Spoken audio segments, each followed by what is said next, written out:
The visitation, the gospel. Luke chapter 1, verse 39 to 45. Mary went to visit Elizabeth, who was also blessed by the Holy Spirit. Elizabeth greeted Mary, "Blessed are you among women, and blessed is the fruit of your womb." A reading from the Holy Gospel according to Luke. Glory to you, O Lord. Mary set out and traveled to the hill country in haste to a town of Judah, where she entered the house of Zechariah and greeted Elizabeth.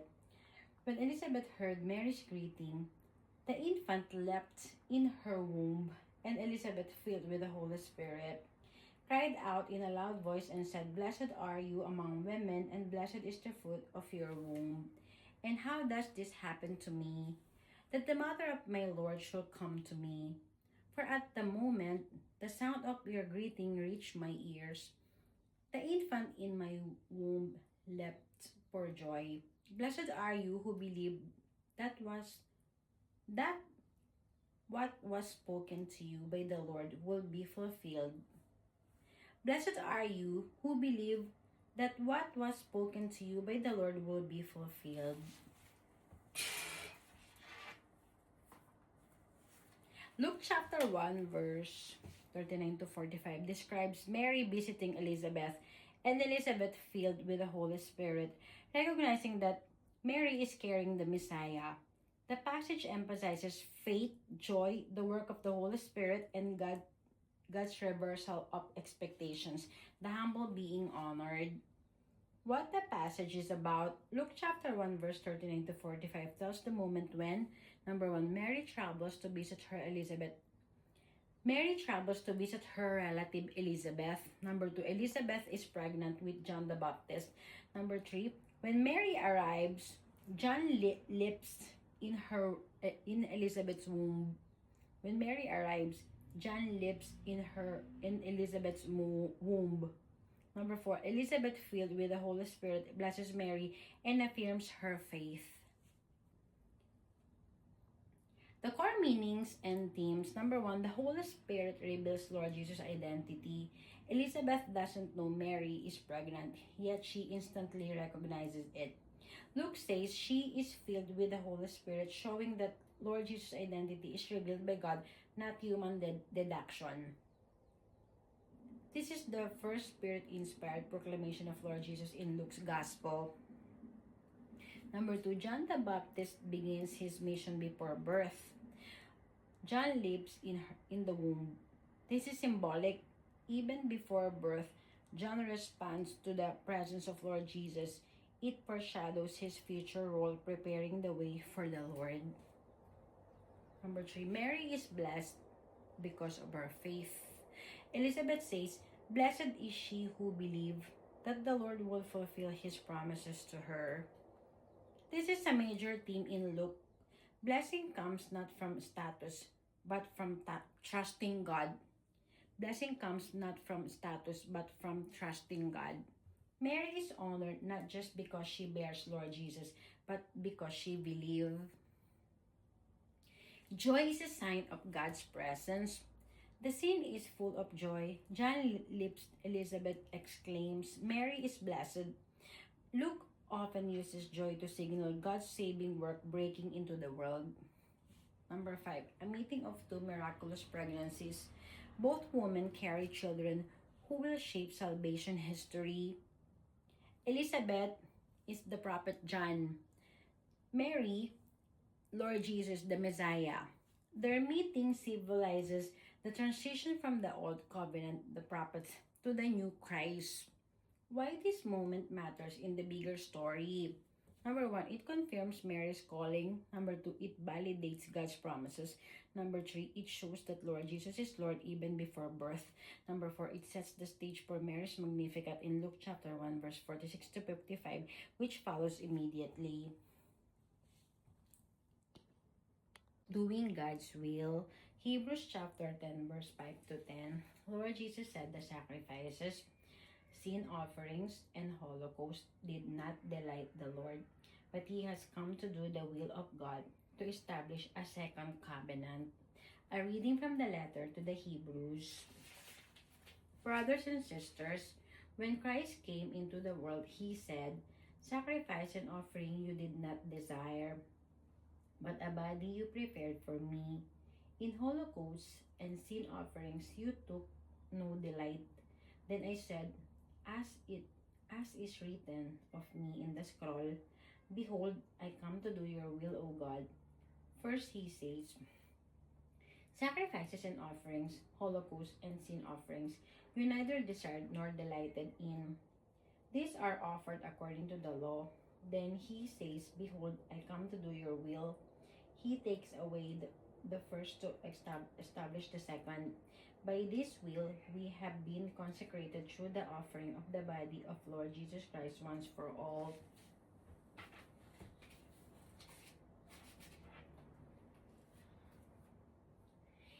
Hebrews chapter 10 verse 5 to 10 teaches that Lord Jesus coming into the world fulfilled God's will by replacing the old sacrificial system with his once for all sacrifice, making true forgiveness and relationship with God possible. When what the passage is saying in simple terms, Hebrews chapter 10 verse 5 to 10 quotes Psalms 40 and applies it to Lord Jesus. The writer argues, number one, animal sacrifices were never God's ultimate solution for sin.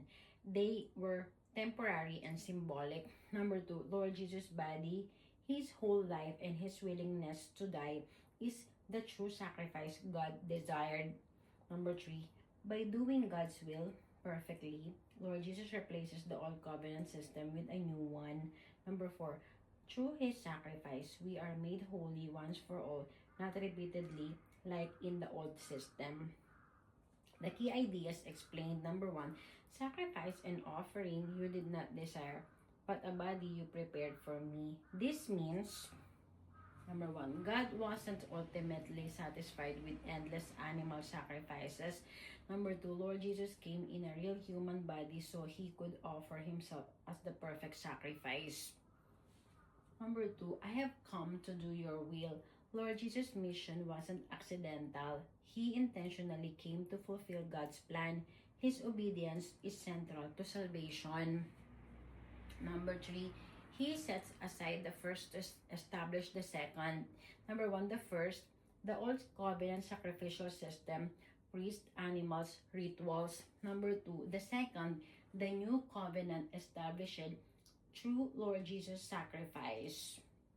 This is a major theological shift. Forgiveness is no longer tied to repeated rituals but to a single perfect act. Number four, we have been made holy through the sacrifice of the body of Lord Jesus Christ once for all. This is the climax. Number one, Lord Jesus' sacrifice is complete, sufficient, and final. Number two, believers are made holy not by their own efforts, but by what Lord Jesus has done. Why this matters? This passage answers a huge question. How can humans be fully forgiven and reconciled to God? The writer of Hebrews says, number one, not through rituals. Number two, not through repeated sacrifices. Number three, not through human effort, but through Lord Jesus' willing obedience and self-offering. It's a shift from, number one, repetition means completion. Number two, symbol means reality. Number three, law means grace. How it fits into the bigger message of Hebrews. Hebrews argues that Lord Jesus is, number one, a better priest. Number two, offering a better sacrifice. Number three, in a better covenant. Hebrews chapter 10 verse 5 to 10 is the theological centerpiece showing why Lord Jesus' sacrifice is superior. The Messiah from Bethlehem, Micah chapter 5 verse 1 to 4. Micah speaks of the glory of Bethlehem, a lone town among the people of Judah. From Bethlehem shall come forth the promised one who shall stand firm and strong in the Lord. A reading from the book of the prophet Micah. Thus says the Lord, you Bethlehem Ephrathah, too small to be among the clans of Judah, from you shall come forth for me one who is to be ruler in Israel, whose origin is from of old, from ancient times. Therefore, the Lord will give them up until the time when she who is to give birth has born, and the rest of his kindred shall return to the children of Israel. He shall stand firm and shepherd his flock by the strength of the Lord, in the majestic name of the Lord his God, and they shall remain. For now his greatness shall reach to the ends of the earth. He shall be peace.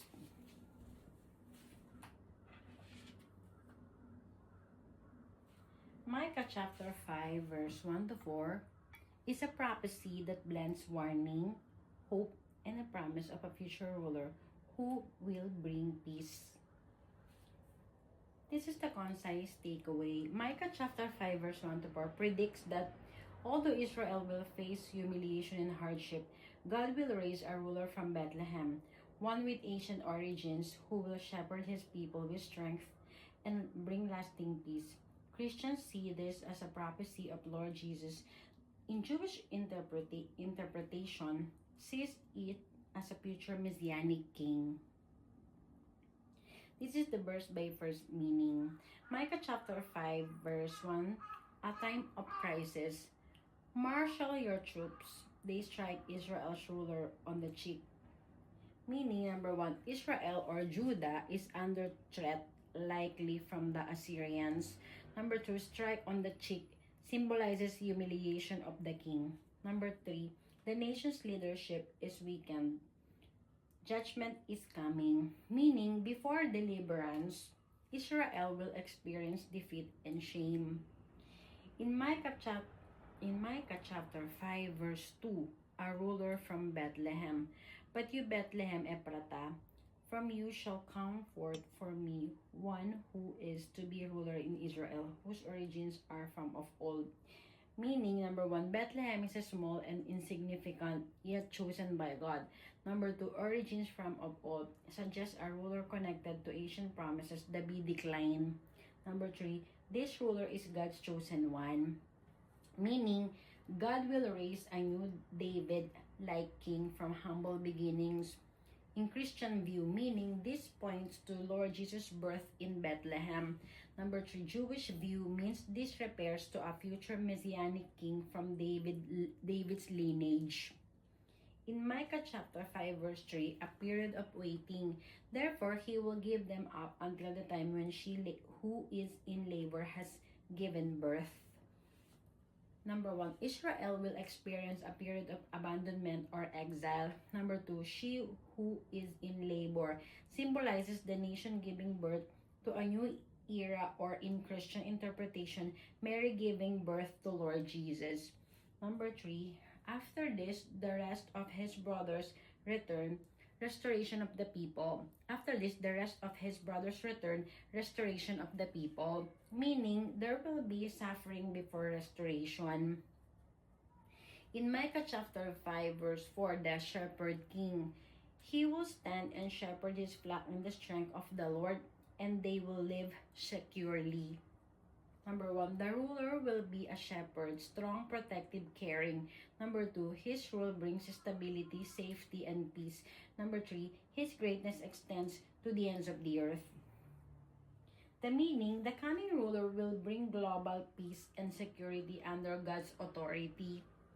The overall message, Micah chapter 5 verse 1 to 4 promises that number 1, hardship first means defeat, exile. Number 2, then a divinely appointed ruler from Bethlehem. Number 3, who shepherds God's people. Number 4, and brings lasting peace. It's a message of hope, rising out of crisis. Majesty of the Messiah, Luke chapter 3 verse 10 to 18. John preached a law of sharing. He baptized and admonished all to be just and loving and to pray.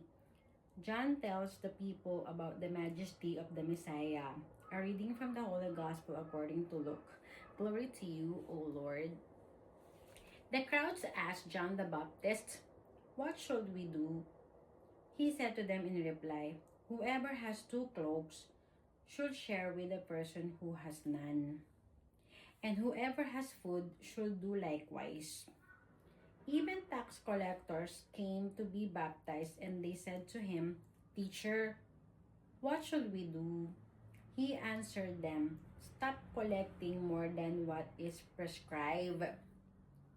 Soldiers also asked him, "And what is it that we should do?" He told them, "Do not practice extortion, do not falsely accuse anyone, and be satisfied with your wages." Now the people were filled with expectation, and all were asking in their hearts whether John might be the Christ. John answered them all, saying, "I am baptizing you with water, but one mightier than I is coming. I am not worthy to loosen the tongues of his sandals. He will baptize you with the Holy Spirit and fire. His winnowing fan is in his hand to clear his threshing floor and to gather the wheat into his barn. But the chaff he will burn with unquenchable fire." Exhorting them in many other ways, he preached good news to the people.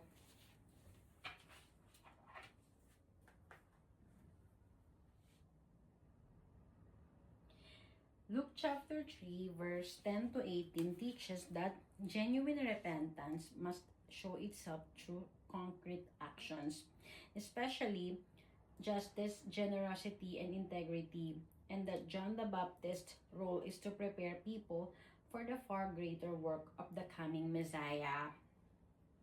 The core meaning of Luke chapter 3, verse 10 to 18, the crowds asked John the Baptist, "What then should we do?"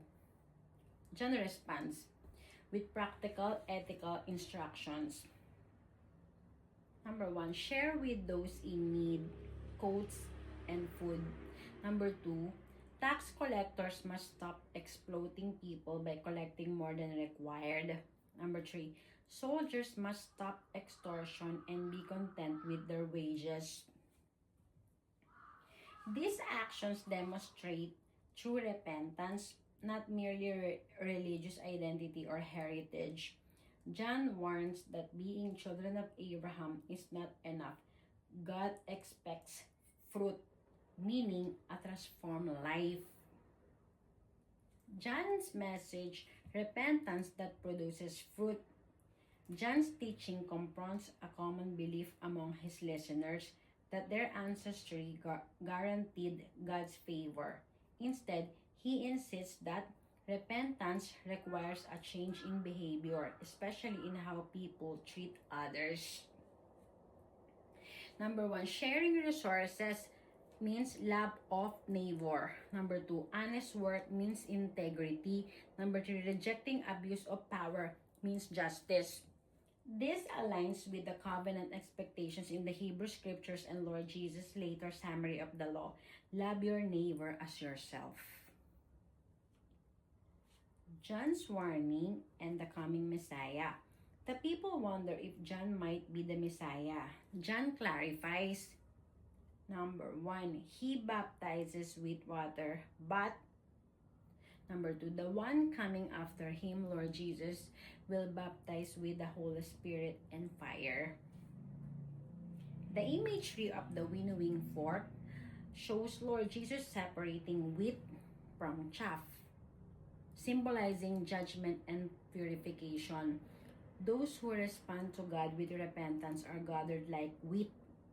Those who refuse are like chaff burned away. Why this matters? Luke emphasizes that preparing for the Messiah is not about religious status but ethical transformation. John's message is both challenging and hopeful. Challenging means because it demands a real change. Number two, hopeful because it points to the Messiah who brings the Spirit, renewal, and salvation. John's humility, "I am not worthy to untie his sandals," also models the posture of those who prepare for Christ. The summary in Luke chapter 3 verse 10 to 18 teaches that number one, repentance must be visible in everyday actions. Number two, God expects justice, generosity, and integrity from his people. Number 3, John prepares the way, but Lord Jesus brings the Spirit and final judgment. Number 4, true belonging to God is shown by transformed living, not ancestry or religious claims. Rejoice in the Lord. Philippians chapter 4 verse 4 to 7.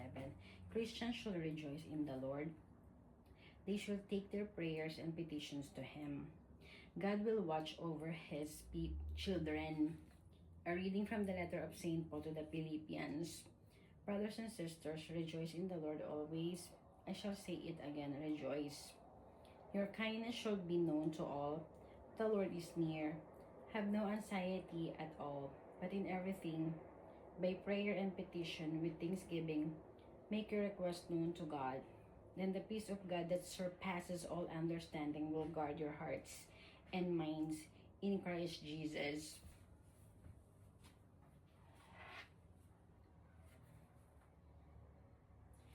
Philippians chapter 4 verse 4 to 7 meaning is teaches that joy, gentleness, prayer, and trust in God create an inner peace that protects the heart and mind, even in stressful or uncertain circumstances. But what the passage means, this is the verse by verse meaning. Chapter 4 verse 4 is rejoice in the Lord always. Again, I will say rejoice. Apostle Paul isn't telling people to feel happy all the time. He's pointing to a deeper, steady joy rooted in God's presence and faithfulness.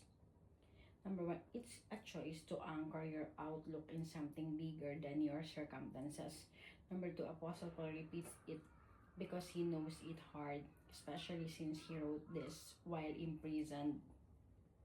Chapter 4 verse 5 means let your gentleness be known to everyone. The Lord is near.